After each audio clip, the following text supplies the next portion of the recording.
আমাৰ সকলোৰে মৰমৰ পাপন দায়ে ৰাজীৱ ককাইদেউক সমবেদনা জ্ঞাপন কৰিছে আৰু লগতে ফেচবুক পোষ্ট দিছে বুলি ভাবিছে নেকি?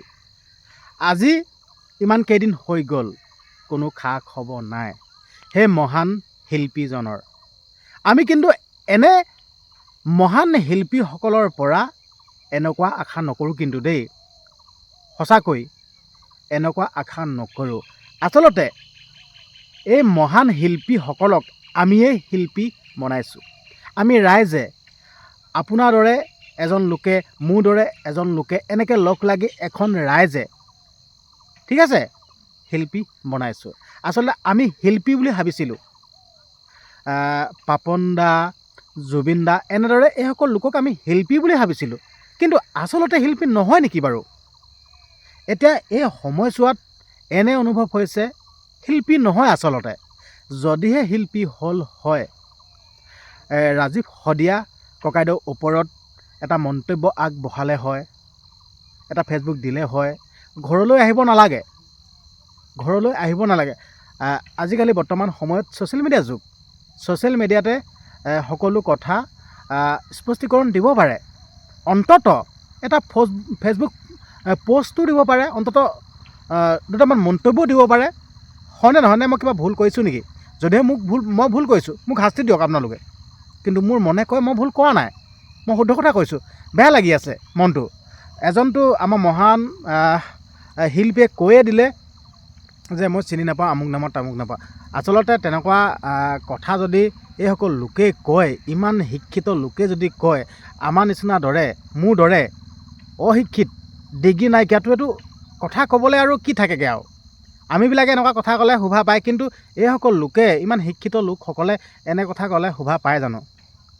আচলতে মই গম পোৱা মতে এতিয়াৰ পৰা মই গম পাইছোঁ যেন আচলতে জুবিন দা হওক, পাপন দা হওক আচলতে শিল্পী নহয়। যদি শিল্পী হয়, ৰাইজৰ লগত থাকিব। মানি লৈছোঁ ৰাজীৱ শদিয়া ককাইদেউক পাপন দায়ো চিনি নাপায়, জুবিন দায়ো চিনি নাপায়। কিন্তু এতিয়াতো চিনি পাব লাগে। এতিয়া সমগ্ৰ অসমত ৰাজীৱ শদিয়া ককাইদেউৰ যি ভিডিঅ'সমূহ প্ৰচাৰ হৈছে, যি ৰাজীৱ শদিয়া ককাইদেৱে কেনেদৰে ঘৰত বাস কৰিছিল, কেনেদৰে কি কৰিছিল, সেইসমূহ এতিয়া ছ'চিয়েল মিডিয়াত ভাইৰেল হৈছে, হয়নে নহয়? এইসমূহ দেখিও এতিয়া কি এতিয়ালৈকে চিনি পাবলৈ বাকী আছে নেকি? আপোনালোকে কওক। যদি মোৰ ভুল হৈছে, মোক আপোনালোকে শাস্তি বিহক। মোৰ ভুল নাই হোৱা বুলি নকওঁ, মোৰ ভুল হৈছে, শাস্তি বিহক। কিন্তু এইসকল লোকক আজি আমি শিল্পী বুলি মানি আজি এই ফল পাইছোঁ, হয়নে নহয়? কওক আপোনালোকে, এই ফল পাই আছোঁ। আচলতে আমি শিল্পী পাতিব লাগে কাক, পাতি আছোঁ কাক? আমি তেতিয়াতে ৰাজীৱ শদিয়া ককাইদেউক আমি চিনাকি কৰাই নিদিলোঁ, ভুলটো আমাৰে। আচলতে এইসকলক আপোনালোকক অনুৰোধ কৰিছোঁ, জুবিন দা হওক, পাপন দা হাতক হওক, মানে আপোনালোকে দুখী নহযাব। মই হৃদয়ৰ পৰা কৈছোঁ, দুখী নহযাব। আচলতে পাপন দা হওক, জুবিন দা হওক, আৰু জুবিন দাৰ দৰে, পাপন দাৰ দৰে এনেকুৱা যোনসকল শিল্পী আছে ন, সেইসকলে ভুল নাই কৰা, আমি কৰিছোঁ। আৰু আচলতে নিজৰ ভুলটো নিজে দেখিব লাগে। জুবিন গাৰ্গক আমি শিল্পী বনাইছোঁ, পাপন দাক আমি শিল্পী বনাইছোঁ, এনেদৰে শিল্পীসকল আমি বনাইছোঁ, ভুলটো আমাৰ। আমি কাক শিল্পী বনাব লাগে, কাক ৰাইজৰ আগত চিনাকি কৰাই দিব লাগে, সেইসকলক চিনাকি কৰাই দিয়া নাই, ভুলটো আমাৰ। আৰু ভুলৰ শাস্তি পাবই লাগিব, আৰু পাইছোঁ। সেইটো কাৰণে মই আপোনালোকক অনুৰোধ কৰিছোঁ, জুবিন দাই কোনো ভুল কৰা নাই, পাপন দাই কোনো ভুল কৰা নাই। কাৰণ কেলৈ? সিহঁতি হ'ল গ্লেমাৰ। ৰাজীৱ শদিয়া ককাইদেউৰ দৰে টকৌপাতৰ তলত থকা, ঠিক আছে, মাটিয়ে বেৰ লেপা সেই শিল্পীজনক চিনি পাব নেকি? নাপায়। সিহঁতৰ দৰে একেই লেভেলৰ হ'ব লাগিব, VIP গাড়ী থাকিব লাগিব, ডাঙৰ ডাঙৰ অট্টালিকা থাকিব লাগিব, তেতিয়া চিনি পাব। আৰু মোৰ মতে ৰাজীৱ শদিয়া ককাইদেউ যি অসুস্থ হৈছিল, যি গীত পৰিৱেশন কৰি থকা যি অসুস্থ হৈছিল ন, সুস্থ হৈ পৰিলেহেঁতেন চাগে। কাৰণ কেলৈ? এই মহান শিল্পীকেইজনৰ দৰে পইচা নাই। পইচা থকা হ'লে দুজন তিনিজন হেভি ডক্টৰ লাগিল হয়, সুস্থ কৰি তুলিব পাৰিলে হয়। কিন্তু পইচা নাথাকিলে কামে নাই, সঁচা কথা কৈছোঁ। আৰু আমাৰ দৰে যদি লোকসকলৰ যদি কিবা অসুখ এটা হয় নহয়, আমি যাব লাগিব ক'ত? চৰকাৰী হস্পিটেললৈ। আৰু চৰকাৰী হস্পিটেলত গ'লে মানে আপুনি লাইন লাগি থাকিব লাগিব, ভালছে নাচাব। কিন্তু সেইজন ডক্টৰে আকৌ আমি যদি চেম্বাৰত দেখাওঁ, সেইজন ডক্টৰে কিন্তু ভালছে চাই দিব। কিন্তু হস্পিটেলত দেখাবলৈ গ'লে কেনেকৈ চাই আপোনালোকে জানে, আৰু সেইখিনি কথা নক'লে হ'ব। কিন্তু বহুত বেয়া লাগিছে, আজি ইমান কেইদিন হ'ল, বাকীসকল শিল্পীৰ কথা নকওঁৱে, কিন্তু জুবিন দা আৰু পাপন দাৰ পৰা কিন্তু এনেকুৱা আশা কৰা নাছিলোঁ কিন্তু দেই। বহুত মানে বেয়া লাগিছে। আপোনালোকে কি কয়? যদি মোৰ কথাত যদি আপোনালোকে একমত, ভিডিঅ'টো যিমান পাৰে সিমান শ্বেয়াৰ কৰি দিয়ক, আৰু যদি মোৰ কথাত যদি একমত নহয় ডিছলাইক মাৰক আৰু মোক গালি পাৰক। এইটোৱে ক'লোঁ। কেতিয়াবা ফুটুকানিটো বাস ওলাই যায় আকৌ দেই, সঁচা কথা কৈছোঁ। মোৰ ডিগ্ৰী নাইকিয়া হ'ব পাৰে, কিন্তু কেতিয়াবা ফুটুকানিটো বাস পায় আকৌ।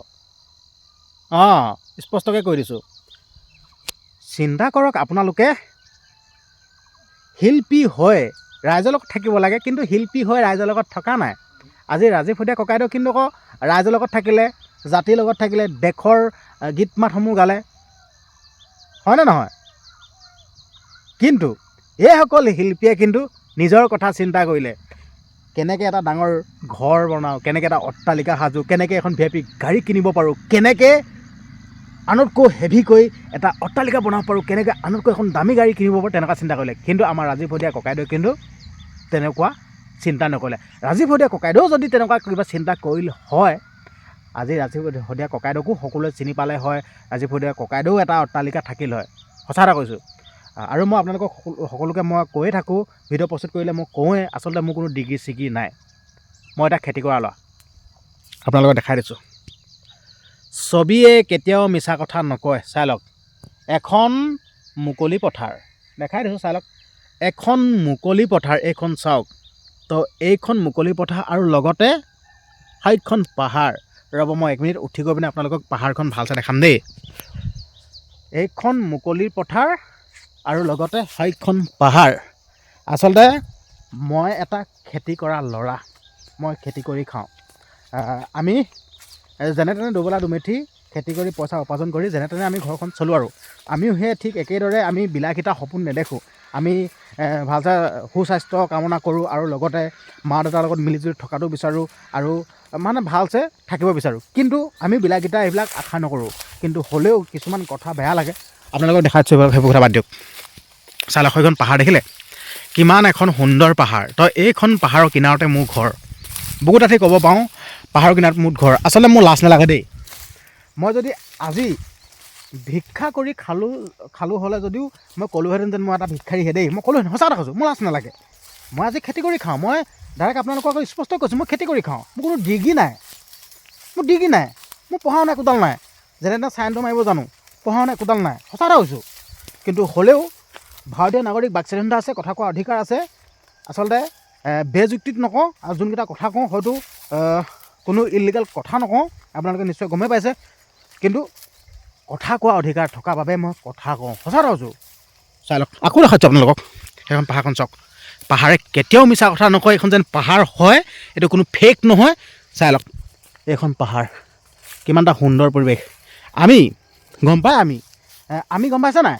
আমি শুই উঠি প্ৰাকৃতিক দৃশ্য দেখোঁ। চাই লওক, শুই উঠি আমি আকাশখন দেখোঁ, আৰু শুই উঠি হৈ দিশৰ পৰা এটা ৰঙাকৈ বেলি উদয় হৈ অহা দেখোঁ, আৰু লগতে পাছবেলা সময়ত সন্ধিয়া পৰত বেলি পৰা দৃশ্যও আমি দেখোঁ। কিন্তু এতিয়া এই ঢাকি থৈছে, কিন্তু সেইফালে ওলাই গ'লে আমি ধুনীয়াকৈ দেখোঁ বেলি পৰা দৃশ্যও আমি দেখোঁ। দেখাইছোঁ আপোনাক, চাই লওক। কিন্তু মই কোনো মিছা কথা নকওঁ, যোনটো সত্য সেইটো সত্য কথাই কওঁ। কিন্তু বেয়া লাগিছে, আজি পাপন দাই একো সমবেদনা জ্ঞাপন কৰা নাই। আচলতে এইটো নিজৰ ব্যক্তি কথা, কিন্তু হ'লেও একে পথৰ যাত্ৰী, একেখন নাৱৰে যাত্ৰী, ঠিক আছে, নিজৰ ঘৰৰে, হয়নে নহয়? তো সেইসকল লোকে এনেকৈ একাষৰীয়া কৰিলে বেয়া লাগে, সঁচা কথা কৈছোঁ। এনেকৈ একাষৰীয়া কৰিলে বেয়া লাগে, মন্তব্য এটা আগবঢ়াব লাগে, আমি সেনেকৈহে আশা কৰোঁ, সঁচা কথা কৈছোঁ।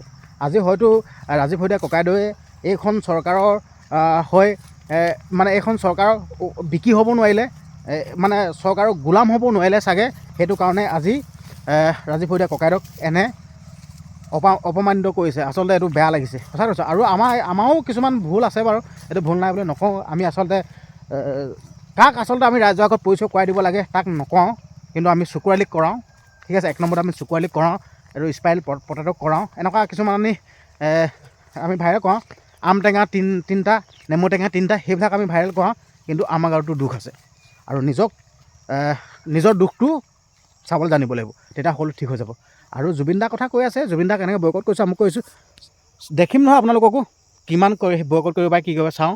এনেকৈ আগতে বহুত কয়, সঁচা কথা কৈছোঁ। বেয়া লাগে, বহুত দুখ লাগে। কিন্তু আচলতে এনেকুৱা হ'ব নালাগে, বেয়া লাগে দেই, সঁচা এটা কৈছোঁ। কিন্তু পাপন দা হ'লেও কিবা মন্তব্য দিব পাৰে, আপুনি দিয়া নাই দেই পাপন দা, সঁচাকৈ আপোনাক মই পাপন দা বহুত ভাল বুলি ভাবিছিলোঁ, কিন্তু আপুনিও একেই তাৰমানে আপুনি মন্তব্য নিদিয়ে তাৰমানে। মোক আকৌ ডিগি চিগি নাই দেই পাপন দা, মই মোৰ মনৰ কথাকেইটাহে কৈছোঁ আকৌ দেই, বেয়া নাপাব। আৰু বাকী যে কি নহওক আপোনালোকৰ মাজলৈ ভিডিঅ'টো প্ৰেৰণ কৰিলোঁ, বাকী আপোনালোকে কমেণ্ট কৰক আৰু পৰাপক্ষত ভিডিঅ'টো যিমান পাৰে সিমান শ্বেয়াৰ কৰি দিয়ক। ধন্যবাদ।